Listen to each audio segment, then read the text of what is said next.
Hello and welcome back to the KenOhwee channel, and welcome to the new segment, Let's Talk series. And today, I'm very lucky to have this person in today's episode. The man who has been reviewing action figures for years. He has over 500,000 subscribers. The one and only, the awesome ShartimusPrime. Welcome to the show. Thank you so much for being in today's episode. I really appreciate it, and I'm grateful. And yeah, I can't thank you enough for agreeing to be on this show as well. So thank you for being here. And hey man, thanks so much for having me. Thanks for keeping me in mind and everything to do this. I really like your work and everything. And yeah, man, that. Thank you. Yeah, it's a pleasure to chat with you, man. So awesome. Awesome. All right. Do you have like a little introduction that you want to give the audience who do not know who ShartimusPrime is? Action figure reviews, kind of like how you would see on an iPhone video, that kind of thing, but with a gross sense of humor and some stop motion at the end of the video. So if you like collecting action figures, and especially the majority is 6-inch fully articulated action figures, and I do other stuff too, like Hot Toys. I actually have this one right here. Ooh. It's a Hot Toys Captain Marvel. Nice. 12-inch figure. But yeah, if you're into watching action figure reviews, and sometimes I do sketches and stuff like that. I'm working on a new one right now. So it's called the Marvel Legends Collector Documentary. So it's a mockumentary series, and I'm rewriting a part 5 right now. So it's all right. A COVID-related episode, because I thought over here in the US we'd been closer to being out of this by now, and I can just use my script as it was. But now I have to write a new script to adjust for our new COVID world. So I was just gonna ask you about that, which I'll talk about more later. But just out of curiosity as well, like, how did the name ShartimusPrime came to be? Like, how did you form that name? I wanted to do something on YouTube that was fun and gross, and I didn't think anybody was like right now, it's not really the best time for kind of like gross humor. And when I say gross, I mean like sometimes it's like, butt jokes, or being transparent about, my favorite particular parts of the female anatomy, and I try not to go too far with that kind of stuff, but I try to have fun with it. And nowadays it's a little bit more, I guess it's not as popular, joke around like that and stuff. But at the time, which was over 10 years ago, I felt like, hey, that could be my little my little space here on YouTube, because there are already some reviewers out there. So I thought, I could be like the funny gross one. So I thought, hey, let's do ShartimusPrime. And, right. And then I was like, oh no, it's not gross enough. Because I already love farts as it is. You know what I mean? I just, that's who I am. You know what I mean? It had to be grosser. Had to be a little funnier. So ShartimusPrime. I thought ShartimusPrime would be great, because if you get it, like if you know what it means, we're cool right away, right? Yeah. Like if you know what a ShartimusPrime, like, damn, this guy named himself ShartimusPrime. It's a YouTube handle called ShartimusPrime. If you get the humor in that, then we're cool right off the bat, and we can have some fun talking about figures. I remember when I first came across like your channel and everything, and I saw your logo and that image of the Optimus Prime remake, and then you had the cannons, and what came out was some goo. And at first I thought this was a really cool image, and then when I started thinking about everything, it's like, hold on a second, that brown goo, is that what I think it is? And then you keep using that shark on your face kind of sound effect. I was like, yeah, that is what I think it is. That's shark right there. Okay, I get it now. But yeah, it was like a shock revelation. It's like that's shark. It's all shark. The whole image of Optimus Prime just died right there. It's like, oh my god, shit. But it was a pretty cool image. Once you get to know it, it's like, oh, that's pretty cool. That's pretty cool. But he's supposed to be Optimus Prime's lost Latino cousin. That's pretty cool. You never know. I hope if they created such a character one day, man. I hope you get to be the voice of that, because that would be pretty interesting. John Bailey, the epic voice guy, did an awesome. It was a it was a birthday gift for me where he did he hired an animator or somebody he works with did it for him, but like it was an awesome gift where he animated the Transformers in their base. ShartimusPrime was in there like with the rest of the Transformers, really? And he wrote lines for me, and he did my voice, but it was hilarious, like seeing the character actually interacting with other Transformers, and his impersonation of me was hilarious too. On top of it, like he basically made the ShartimusPrime robot like basically what I am, you know. That's pretty cool. It was really fun. Was there is there like a clip out there on YouTube or something? I think it's ShartimusPrime's 30th birthday. That would be pretty cool to have a look again, and then, you know, once people see this conversation and look at that, they'll go, okay, I see what happened there. That's a pretty cool origin story. I've always it kind of inspired me to come up with ideas like to have like a show like that. But man, that takes so much work. It'd be ridiculous. Whoa. Yeah, of course. So you've been on the YouTube scene for how many years now? Like 11 years. 11 years he has been, and YouTube's changed since then. Like you said, like you used to be able to make like all these jokes, but now everything's demonetized. Even the slightest sexual innuendo is, and YouTube just going, oh no, it's not safe for kids. Oh, you can't do that. But then people are allowed to say the F word all day, every day, and it's kind of like a weird balance that YouTube is having. Well, yeah, COPA really changed things because it's like it you know, and that's one thing that actually, if I could use the opportunity to speak to my younger viewers, if they may be watching this, that the whole thing about claiming the content is for adults only is bullshit. It's not really for adults only. It's for everybody. But because of the COPA laws and to protect the YouTube channel, I have to market the channel in a way where I'm trying to give the image that, and trying to make it clear that it's for adult collectors so I don't get in trouble. That's basically what it is.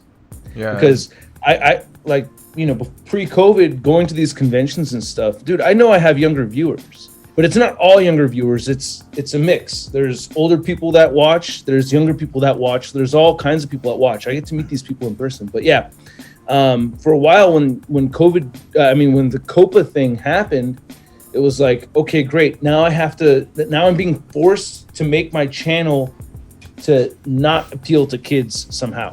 That's basically it. And that's where the disclaimer comes from, and that's where that rant time came from, which, you know, if you watch the whole thing, you'll know that, like, I don't have a problem with kids. Yeah. But the video starts off making me look like it intentionally. But if you watch the whole thing, you'll know that I have no problem with kids. I have 2 of my own. I love them very, very much. Yeah, it's unfortunate too, because it not only affects practically almost every action figure review. It's such a shame. So basically, the way the law is written is so that whoever is on the council can decide what counts as being made for kids or not being made for kids. Now, fortunately for the people that are there right now, their way of determining, and this is what's really important, their way of determining how channels are meant for kids or not for kids is through self-declaration. That's like the first thing that they looked at. Their first examples in their case were like brands that had things on the about page, like the #1 stop for kids entertainment. You know what I mean? Like the #1 kids action figure, the #1 toy spot for kids. People that self-declared them being the #1 spot. Now, my channel I've honestly have always wanted to be a part of entertainment. Well, not at first. Okay, at first I was really primarily aiming straight to adults, but as the channel grew and I started to see more and more different people watching, then it was kind of like, oh man, I want as much of a diverse audience as I could have. I would love to have all kinds of different people, younger people, older people, you know, guys, girls. That's why I show the butts on the men and the women, gay, straight, whatever. You know, I want everybody. You know, I am a full butt advocate for all. You know, if you're a man butt lover, a woman butt lover, or whatever butt lover, you know what I mean? Like butt lovers in general, just butt lovers in general, I think it's healthy for for people. So I show the butts on all the action. Not for too long. Don't get really weird. Yeah, and YouTube's gonna demonetize that if it starts thinking then I'll get too in much trouble butt. for Yeah, yellow sign. It's like, hey, exactly. Great. Yeah. So my channel is it's made for an adult audience with their kids watching with them. Basically, that's an ideal scenario that I think of.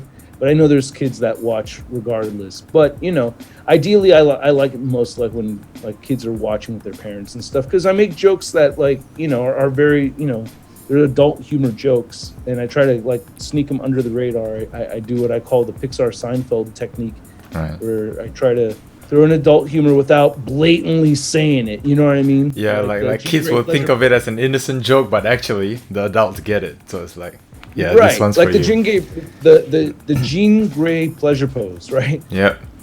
The Cyclops figure that has the Jean Grey pleasure pose. That's the only a few would get that. It's like not everyone's good. Yeah, exactly. Like or specialized joke somewhere. It's like a little like mini like treasure in there. It's like, hey, if you get it, this one's for you. So that's great. Right. So then, speaking about like Copa and everything. So in your opinion, like for those younger viewers who aspire to become an action figure reviewer in the future, do you think that there is like a future in this space right now, or do you think things are getting really tough? It's hard to keep doing this? Like, do you have any thoughts on action figure space on YouTube, basically? Okay, so this actually really relates to something I've been thinking about lately. Yeah. And I'm noticing a trend that I think the most successful action figure reviewers out there don't really just review action figures. They make entertaining content. I don't know if you're familiar with Jobby the Hong. Yeah.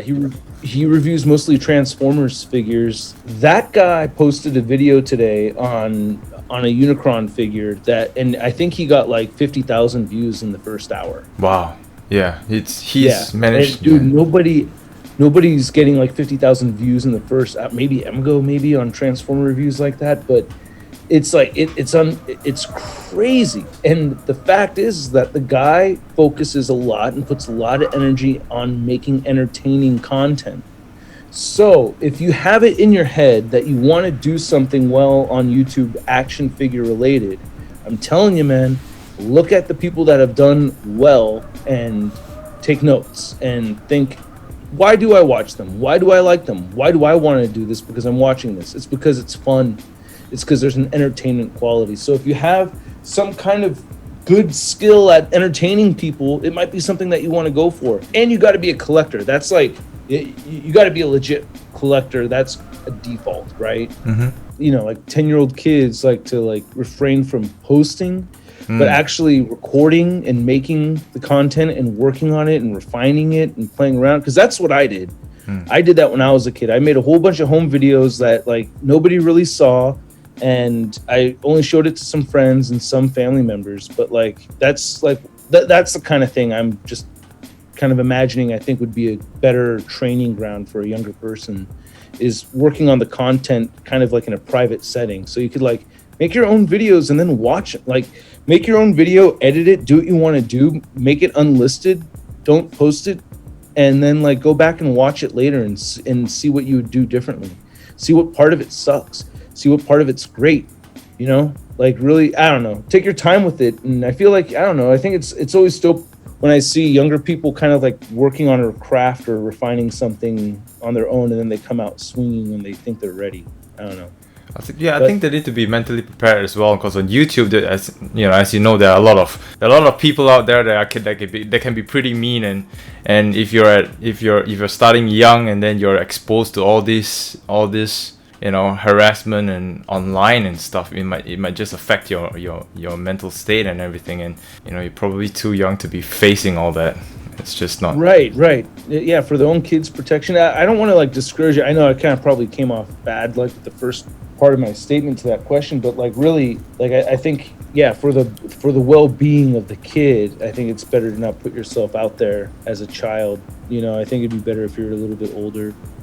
posting videos. That's all. You know what I mean? Like at least like wait till you like high school years and stuff. I think is cool. You know what I mean? I see like that like around that time you're getting older and stuff, and I don't know. I'm not the one to say it. It's just my personal opinion on it. You know what I mean? I'm just saying like no rush on posting it for everybody to see it, but work on your craft.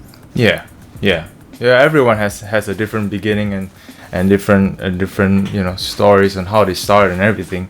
So and I think that's a good thing to let people know as well. It's like take your time. Of course, like as you mentioned, the most important thing is to have fun and hone your craft. But on the same note as well, yeah. For the viewers out there, let it be known that this isn't just I'm just gonna post something and everything's gonna be all butterflies and rainbows. Though there's gonna be people that's gonna have an opinion on what you do, and some of them may not be a fan of your work. And when people talk bad things about something that you're passionate about, you might get affected. So just gotta be prepared to face all those and train yourself from there. Well, the initial thing you'll experience is nobody giving a shit right off the bat. Like that's really the first thing. Yeah, no one watches, like 0 views and stuff. Yeah. and nobody sees it. It's just like and that's that. Like you made a thing and it's on the internet.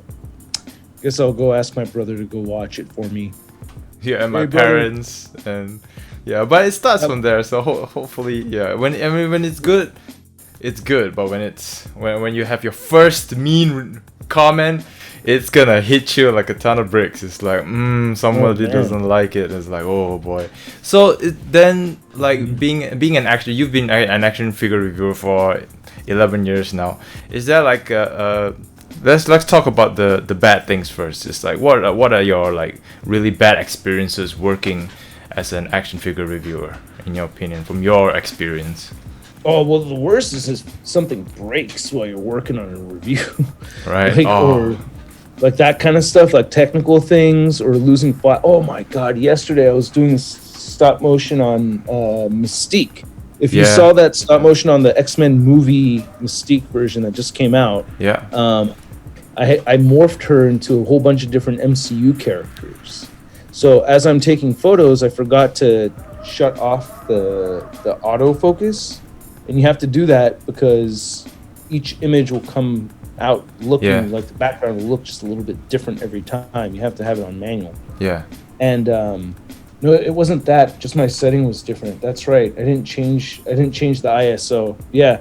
So I didn't change the ISO, and because of that, the exposure would change and the lighting would change in the background. Oh boy.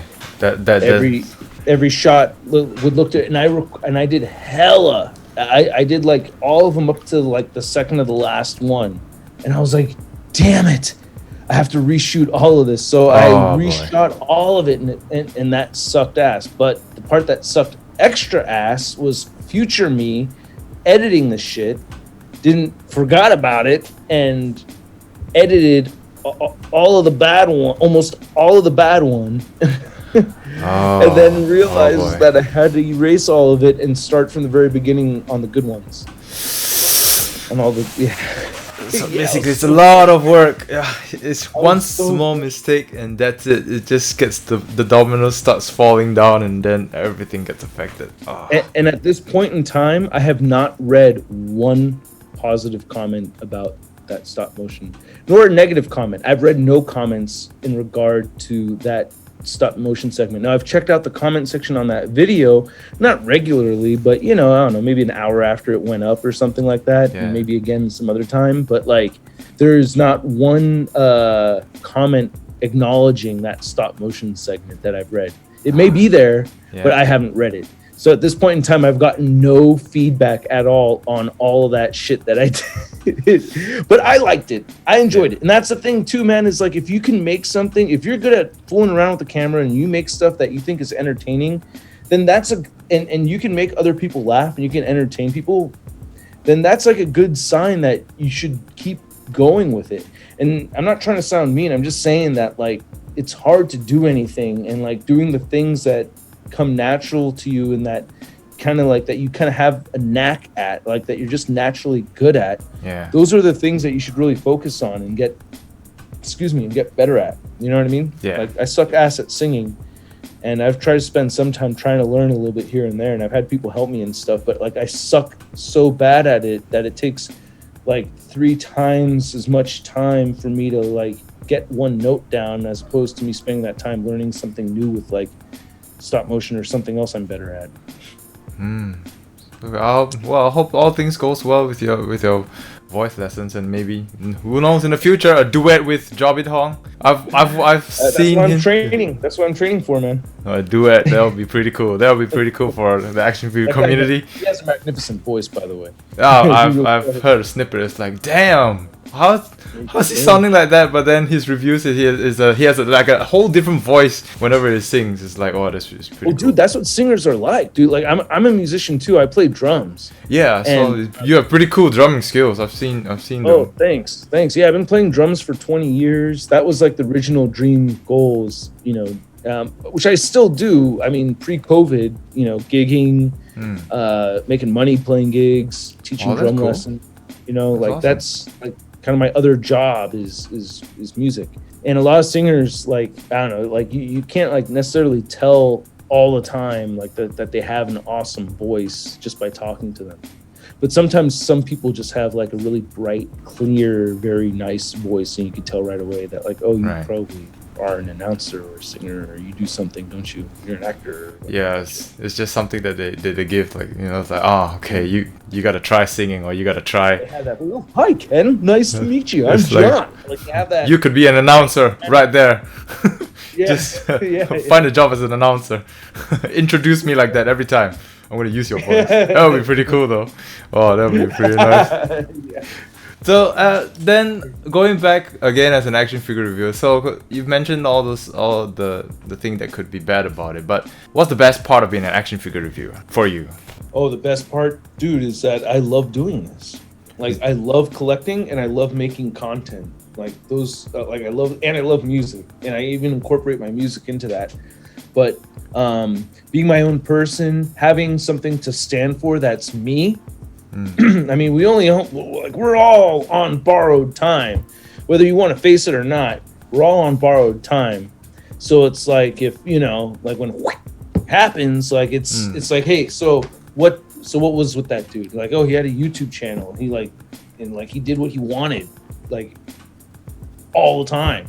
That was my life. That's my life, is I do what I want. That's the most important thing. That's something that's always been very important for me. I tried to cram myself into that peg as much as I could, and I just would not fit. And with some fortunate bad luck, I just did not take the path that I thought I should have taken. I've kind of meandered off into this weird YouTube thing, kind of by accident, kind of on purpose, all at the same time. Okay. But I thought I was going to work in government. I got my college degree. I was a good boy. I did all the right things. You know what I mean? Right. But I just couldn't land a long-term job in that career after 3 years. It was just tough. And after getting laid off at one point, I was just posting the videos just for fun, and that's how the whole thing started for me. And the fact that it's now turned into something I just did as a hobby, became something that I do full time now. It's a dream. I get to live a dream. It's something I always wanted my whole life. I've always wanted to be my own guy and stand for my own thing, and not have to be anybody else's. Not have to give myself for somebody else's, for somebody else's gain instead, you know? Yeah, I know I do things that help other people, of course, you know what I mean? Like if I do a video talking about action figure A, well, the company that made action figure A may get some kind of benefit out of it because I may get a lot of views on it, right? Yeah. But I'm still making the video for me, and that's like where I focus. That's where I really focus on things. So that's my favorite part, is that I get to live a dream, and that's why I'm so thankful for all my viewers and all my supporters and stuff, because that they believe in the dream, and they believe that it's something that has some kind of value to people. I help people decide what's a good product, what's a bad product, and I try to have fun doing it, and I try to get people's minds off of the bullshit that we have to go through, you know what I mean? Especially as adults. Right. Get teenagers, like I know there's teenagers that watch my videos and everything. Sorry, I'm like stuttering. It's kind of late. No. But- Don't worry about it. It's like 9:30 over here, but it's been a long day because Yeah, I understand. I had a rehearsal with the band. Like we were all distanced and everything. Right. Okay. Yeah. But anyway, it's all good. Well, I'm just happy to hear that things are working out. Like after that whole thing about after you got laid off and everything. At least now you've managed to do your own thing. yeah, It's been good. And that's another reason why I think like ShartimusPrime is that's another reason why I love sharts so much is because they represent life so well. Yeah. What's a shart, man? You think you're gonna have a glorious release of pressure and you'll be more comfortable. I've never had a bottling up sensation, and you're gonna let it out, and it's gonna be great, and you're gonna feel better, and the future is looking bright. And you let it out, and then, What that wasn't what I was expecting. The That's and oh no, and shit. And life has gone into this whole other. It's done a 90-degree turn, and now you got a mess, and now you got to clean it up. That's life, bro. Come on, for real. You think you can make plans, but you really can't. You think you can, and you can steer in that direction, but life is going to take you where it's going to take you. And I always see every day as me being able to do this as a blessing, because one day my time just might be up, and I won't be able to do it anymore. So I try to make the most of it while I can, because I'm on borrowed time. I've never heard someone be so poetic over shit before. That's pretty. And then have a twist at the end where you thought things are going good, and then next it's all shit. But then you had a 180 and you go back, but it's all good. It's all going good. It's like whoa, that was a roller coaster ride of feelings, and I don't know. It's like, all right, next time when I take a shit, that's what I'll be thinking. It's like, and then, oh no, it's going to be good. So that's Shartimus poem right there. But isn't that a slice of life or what, dude? Yeah, right? That's life. Like plans. Like think about that time when you went. I don't know. Like some people go out and drink with their friends and stuff. They're having a great time. They're chugging down those beers and those drinks, and they think everything's great, and then. You may have drank too much, and now you're gonna have you're gonna spend the next 12 hours puking or whatever. Everything's gonna come out, and then the next day will be better when you have that hot soup, and then it's all good again. Life's all good again. But I like the shart analogy better because it's more innocent. You know what I mean? Like when you're drinking, it's like you kind of know you're playing with the devil a little bit right there. You know what I mean? A little bit, But just to fart, I mean, come on, innocent fart. That's not a sin. That's not something. That's not, especially if you're by yourself or whatever. A little, Come on, it's innocent. Man, have that as an outro, man. Just like just a saying. I'm gonna clip it and send it back to you. It's like, use this as an outro for every video. It's an advice for life. So have that. It had the black background with like the text in white, like in Courier News. So it's all like Shartimus quote of the day. Shot of the day. That would be a pretty cool snippet. Alright, we're just gonna take a short break, and then when we come back, we're gonna be talking about all the top 3 action figures and fan interactions, and we get to know about ShartimusPrime more. So stay tuned.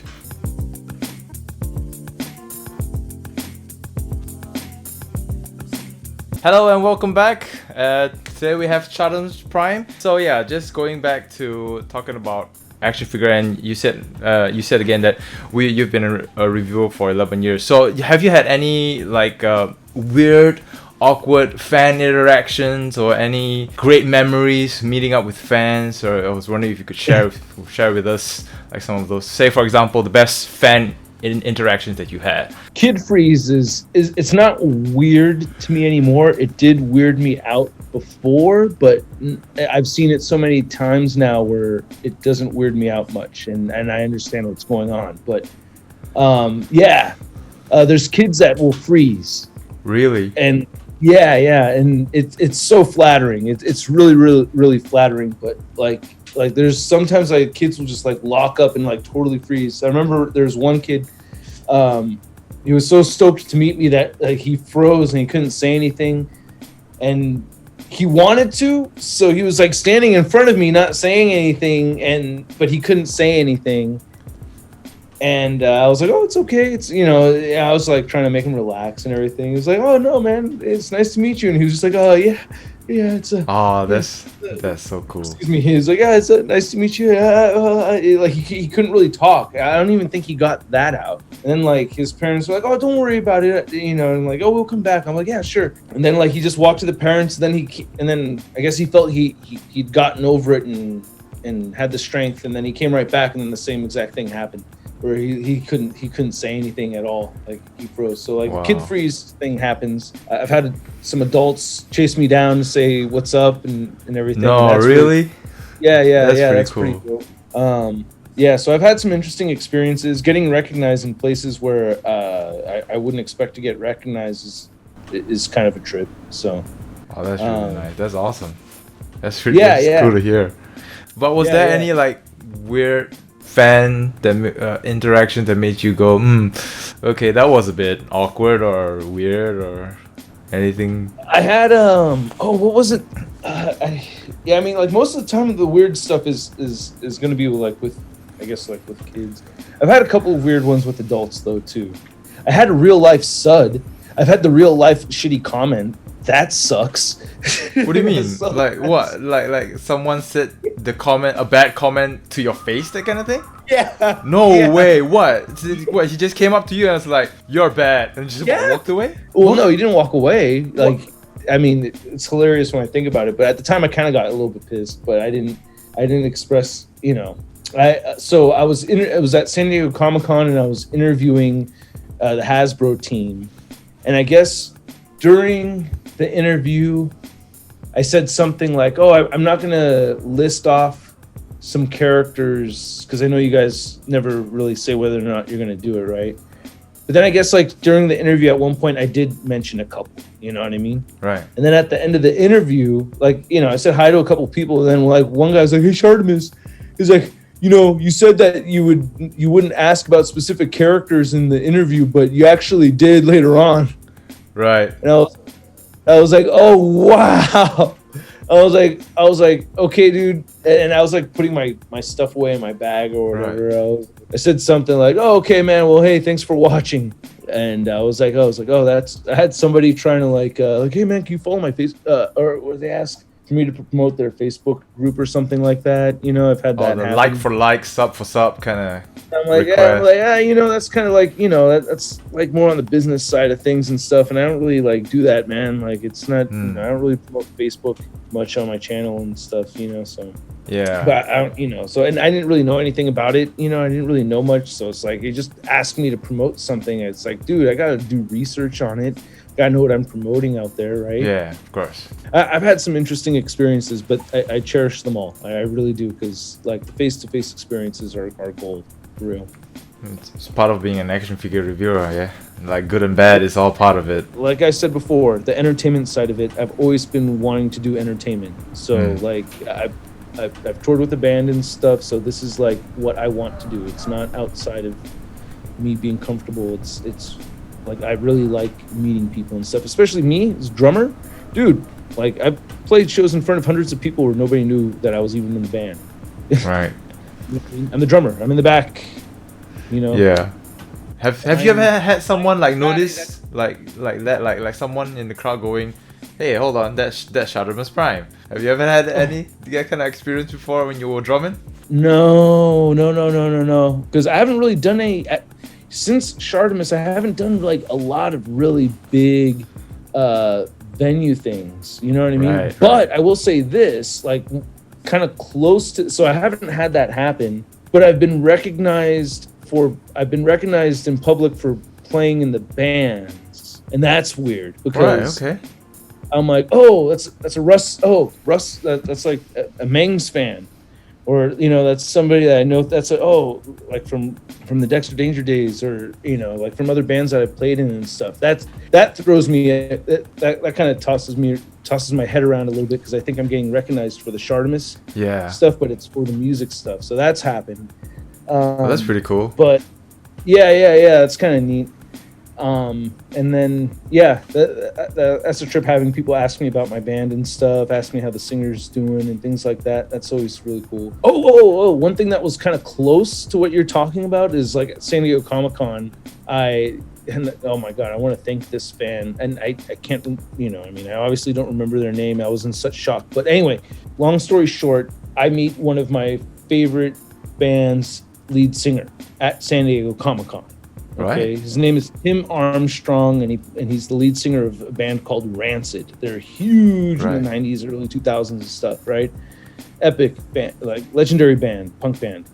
And I got to hang out with Tim Armstrong at San Diego Comic-Con for like 20 minutes, to the point where he's asking, "Oh, so what are you doing here?" and everything. I was like, "Oh, I review action figures and stuff like that." Just like not even within the minute after I said that, as Tim Armstrong and I are walking, he's to my right.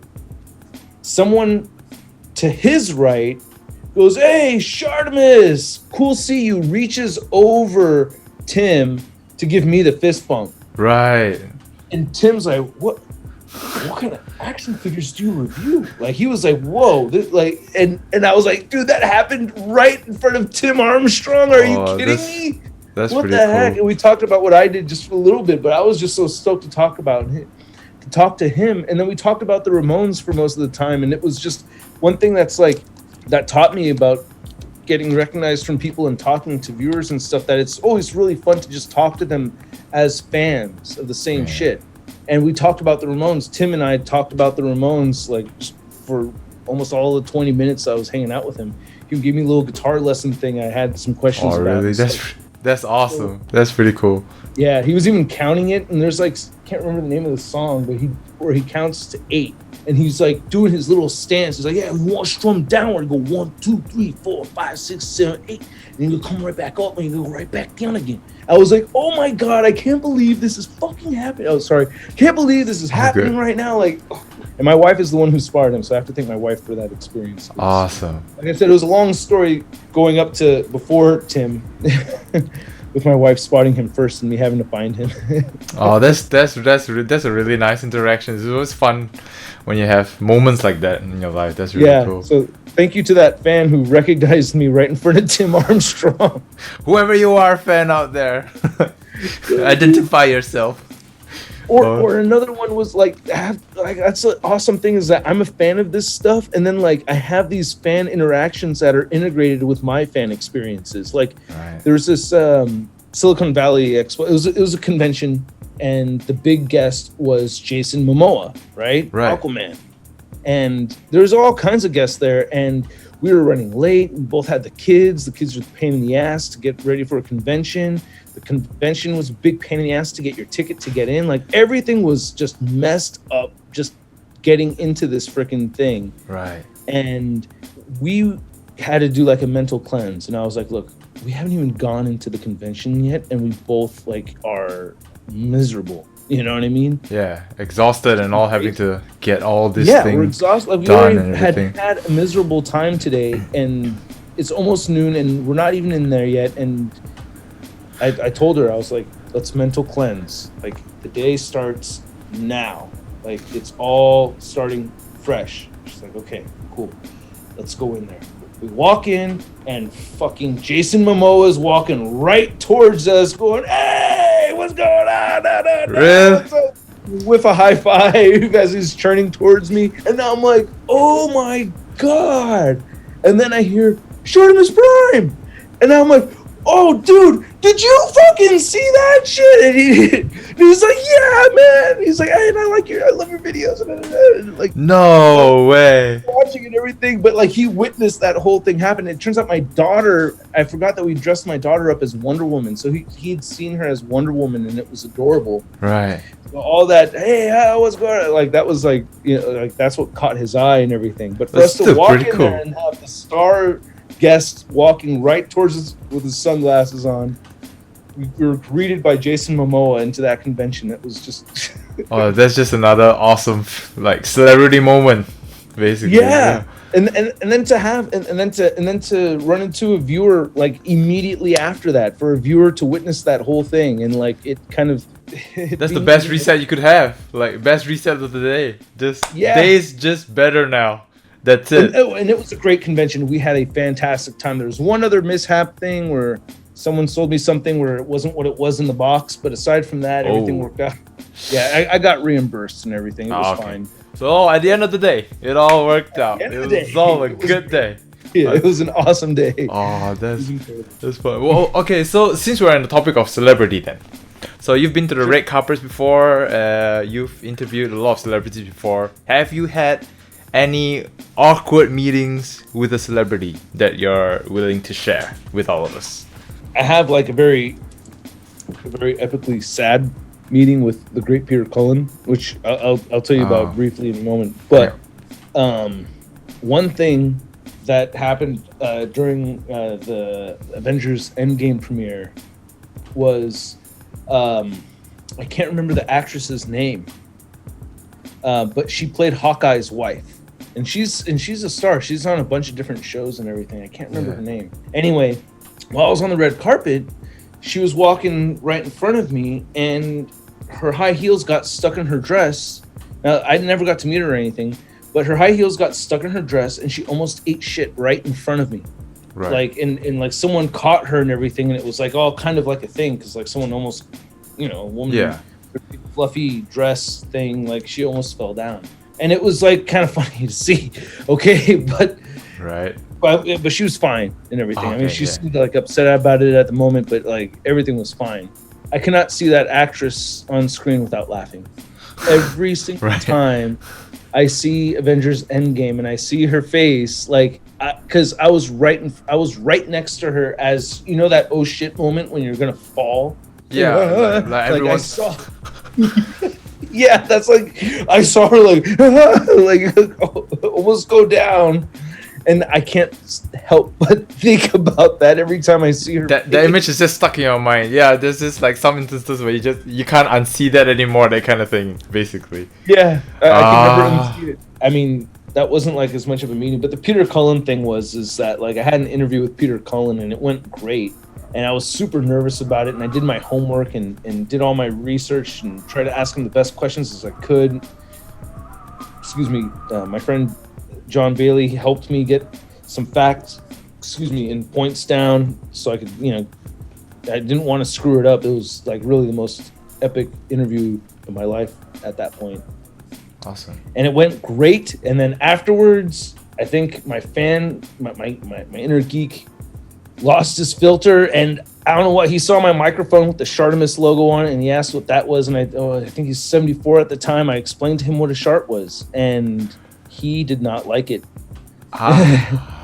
He did not like it at all, and he was really upset about it. To the people that hosted the convention, asked, that they got word of it, and it turned into a thing where we were like, we want to give you this email address so that before you post it right here, and we'll review it before you can post it if that's okay. And I was like, that's totally fine with me. I'm totally fine with that. And then it turned into Peter wants the SD card. Oh, really? We're like, wait, what? Like, yeah, he's actually been getting more upset about it, and he wants the SD card. And I was like, oh my God. I was like, oh wow. I was like, dude, that was an expensive SD card. If you want to take my SD card, you better replace that. Right. So I was like, did you ended up having to give it to them, the SD card? And I gave it to them. I didn't want to start any problems. I was like, nah, dude, I'll give it to you. I don't care. I'm sorry. You know what I mean? I didn't want to upset Mr. Cullen. I don't want to upset him any more than I already have. Right. Lifelong Transformers fan since I was 5 years old, man. I want to piss off Optimus Prime.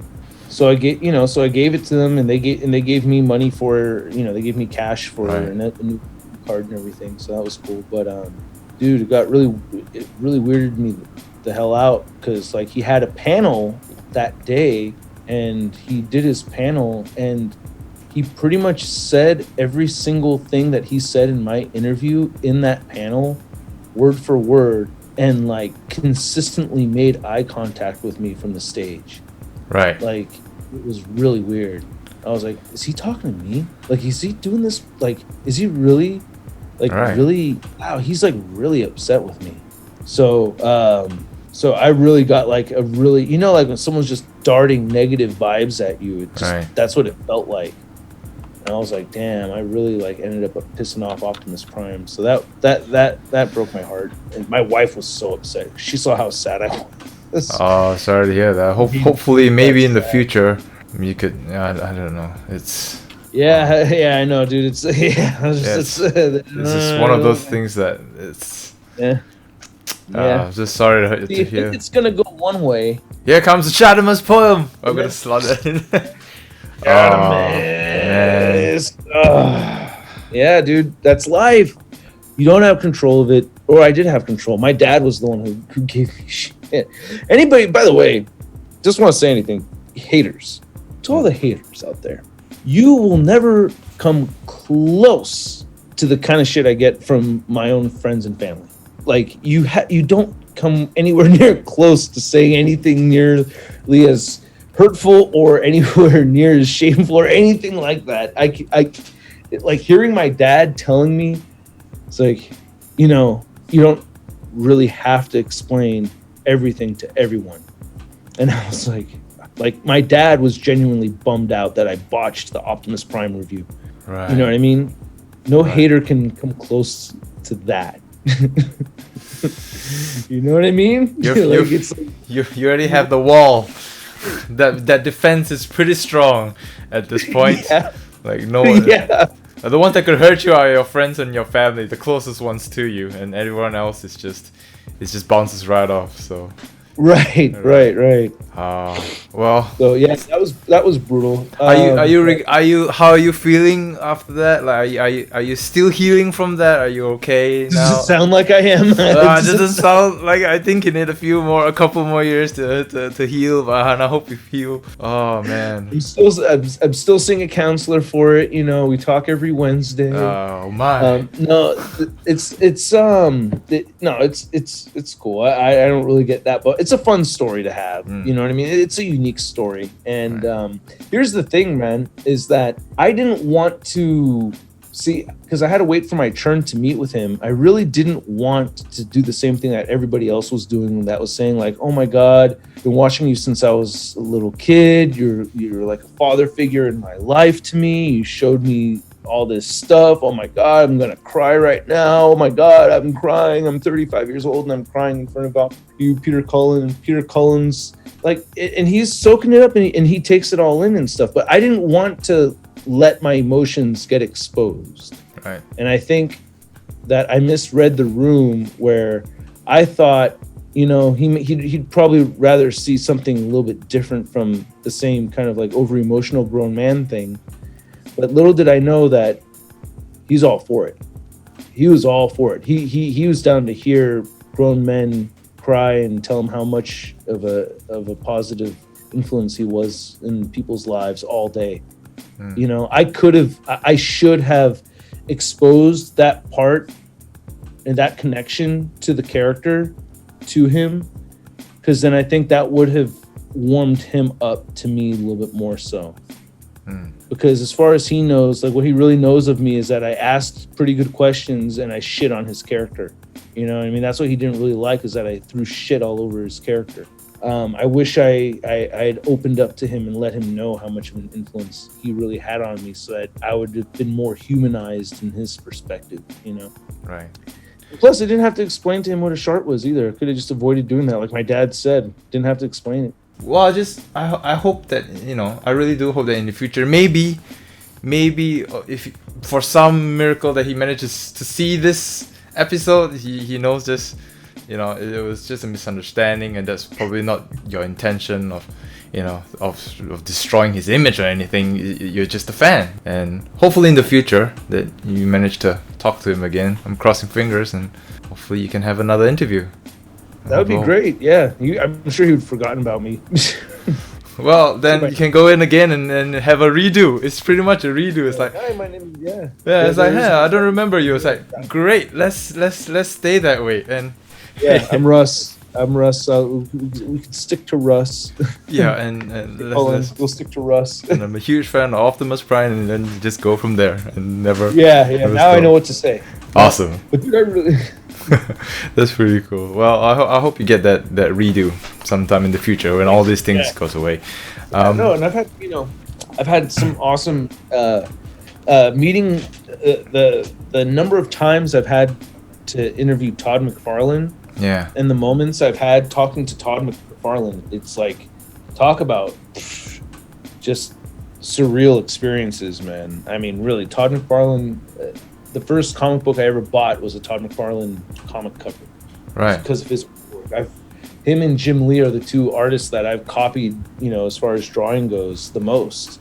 I have a DeviantArt page. You can see a bunch of my drawings, me trying to draw like Todd McFarlane over there. Right. I didn't know that you draw as well. Well, yeah, I haven't drawn in like 10 years, but like I have decent drawing skills. That's like how the concept for the ShartimusPrime came from, me drawing it and then my friend drawing it and then my friend giving it to the artist who actually did it. Right. Okay. But so Todd McFarlane, just like talking to him as often as I get to talk to him, it's like I geek out every time. I'm like trying to rein it in. Like that's always an amazing experience with Todd. Well, that's good. That's great to hear that you have. It sounds like you have a lot of amazing stories, and it's always great to hear them and to hear you share about all these stories. And I thank you for your willingness to share them, even though there's some that may be a bit sad and personal to you. But I appreciate you sharing that as well. So, if it's all right with you, I'll just go back to action figures. Just going back to action figures, like, because if you do you have any favorite action figures that in your collection, like? I would say, if I were to, like, I was just thinking to myself, because the fires over here in California are getting pretty bad, so I was thinking, okay, which figures would I grab? The number one, I think it would be the top three would probably be the Masterpiece Starscream that came out back in 2008 or whatever, the US version, MP3 Masterpiece Starscream. I'd probably grab the Marvel Legends Sentinel, Toy Biz Build-A-Figure, and then the number one would be MP44 Optimus Prime. Right. Wow. I may sneak my G1 Optimus in my pocket too, but yeah, the Optimus Prime is the number one. I would grab it just to show you how impactful that fucking story is. So it's like, so I don't even need to ask you which is the worst, because everything else can burn to the ground. Just those 4 figures has to be safe in your hands, and everything else is not necessarily. No, not necessarily. I will cry for every single one. Which one won't you cry? Okay, so just put it in a different way for the worst figures. Which one you won't be sad about when that figure burns?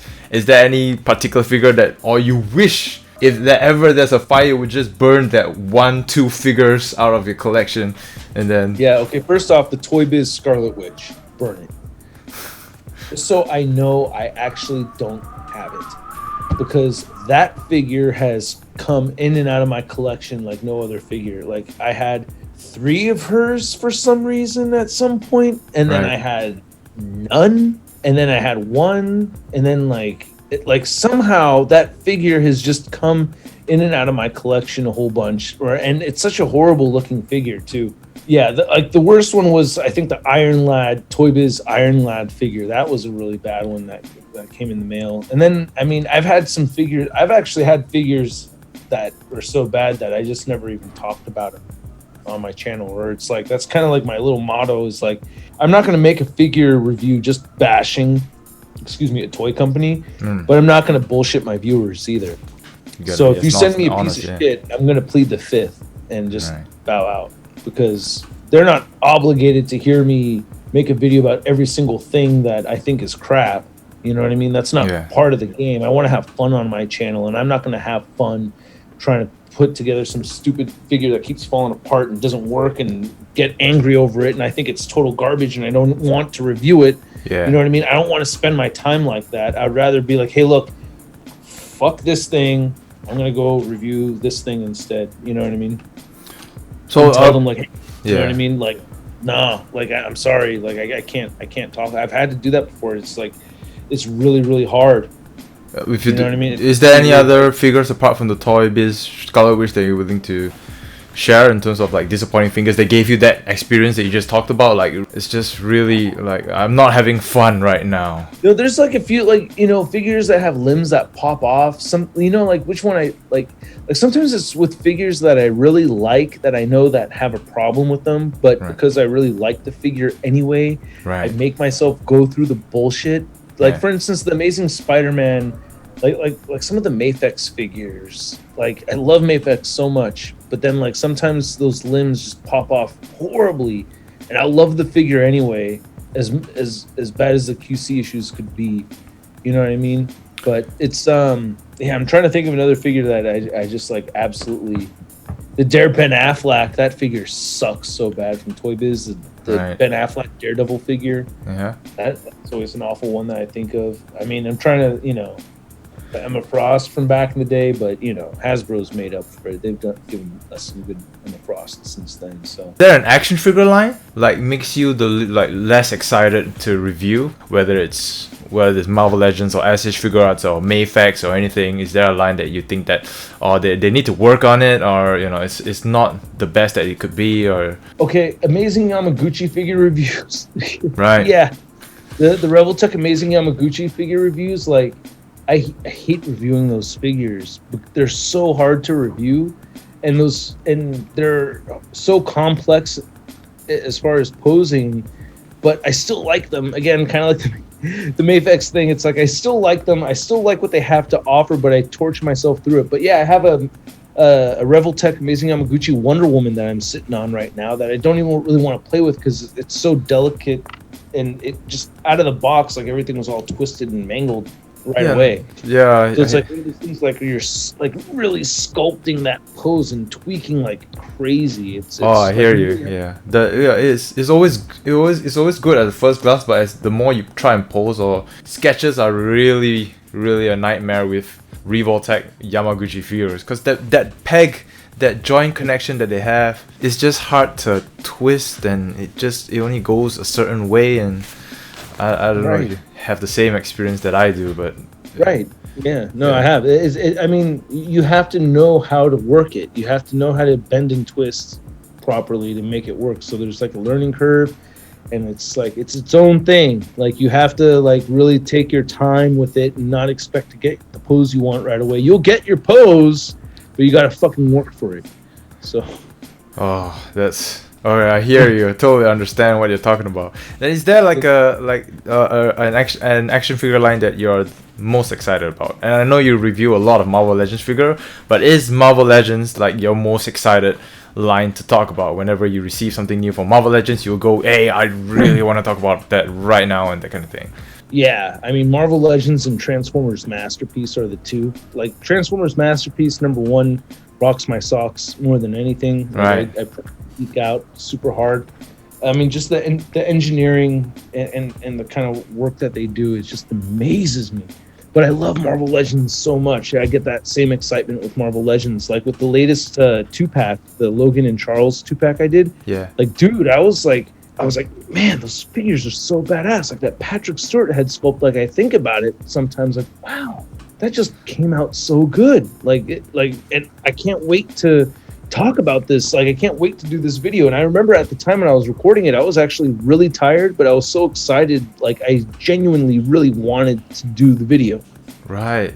So it'll get me pumped. Like when the product and the stuff is like something I really like and I'm really stoked about it, like I get really happy and excited to talk about it for sure.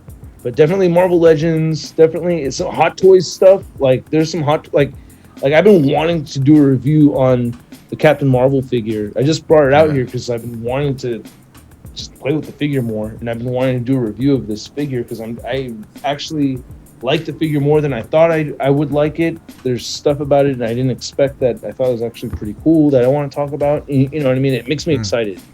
So Hot Toys also. So it's like, yeah, Transformers Masterpiece, Marvel Legends, Hot Toys. Those are like the three like dopest. Like they give me the geek outs, you know. Sometimes I geek out so hard I give myself a headache. You ever have that? That's a good headache to have. Of all the Yeah. headaches that you could have, that's the best one. It's like Well, so many it's toys, so good. many cool toys to talk about. It's like, yes, I'm high right now, but I love it. We just need to take another short break, and then when we come back, we'll be doing like a quick lightning round, and then we're gonna wrap this up. So yeah, for everyone still watching, thank you very much, and stay tuned. We'll be right back.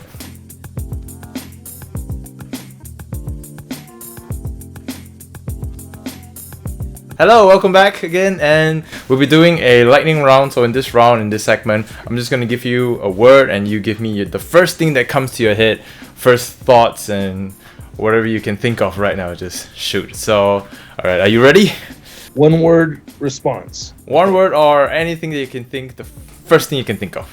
So first thing, SH Figure Arts, Spider-Man. Mayfex, Batman. 1000 Toys, YouTube video. 112 Collective, Mezco. Hot Toys, Face sculpt. Marvel Legends, Hella sick. Power Rangers Lightning Collection. Women. What? Okay. NECA. Women make those. The design team. I was actually. It kind of tripped me out because it was like all women that were working on the designs of those figures and stuff. I think they're all designed by women. Oh, really? Okay. I think from what I understood from when I met them and talked to them at Comic-Con like a couple years back. Oh, okay. I thought they were could be different, but yeah, that's what came to mind. I was like, Right. oh, that's cool. Okay. Yeah. So that was the context. That threw me off as well. I was like, whoa, what? Okay. So okay, the next one, NECA. Ninja Turtles. Marvel Select. Rhino. I don't know why. It's an awesome figure. I mean, wow, it's just kind of funny. All right. Kotobukiya. But 303A. paint. Big Bad Toy Store. Transformers. Hasbro. Marvel Legends. Charlita 1. Beat. No. All right. Well, everyone loves something about their wife, so it's all good. Would you like a chance to change that? I was just. Would you like it? You keep it the way it is. Okay. All right, Charlita 1, if you're watching this, he loves your feet. You've got good feet. And lastly, ShartimusPrime. Loser. Nah, I disagree with I'm that. the man. biggest. I'm the worst critic, man. I'm the worst critic. Got to be better. Got to be better. Not doing well enough. No, I disagree with that, man. I think you're doing really well. And Bill, before we close this out, do you have any other advice? I know you've given a lot of advice throughout this episode, and I was just wondering if you have any other closing advice for anyone who wants to be an action figure reviewer or in the future. Yeah, man. If you want to jump into doing action figure reviews, you gotta. I really think be equally as passionate about making videos as you are about collecting. Those are the two elements. It's not just the collecting side. You got to have the video entertainment side to do well. That's how I think that's how the channels that I've looked up to the most that review figures, that's the approach they've taken, and that's that's my favorite kind of thing to watch, and I think that's what most people like to watch. I mean, like, just look at Ken's videos. Like, you could clearly see in his videos there's an entertainment quality to the content. You could see that he's working to hang with you throughout that whole video. You know, you make the end of the video funny too. You know, I appreciate that. Thank you so much. Yeah. You didn't have to say that. I did not, viewers. I did not pay him to say that. Or I might have. Yeah, or a conspiracy theory out there that would make things interesting. Okay. Yeah, all right. But he's a perfect example. Entertainment mixed with the collector. The collector and the entertainer have to be two equal parts. Once again, thank you so much for being a guest in this segment. And if you guys want to check out ShartimusPrime, I'll leave all the links in the description box down below. And yeah, once again, I'm extremely grateful. I appreciate you being here. And Me too. Thank you so much for your time. I really appreciate it. And I hope we can do this sometime again in the future. So thank you everyone for watching, and we'll see you guys next time. Bye. To To watch more, click here.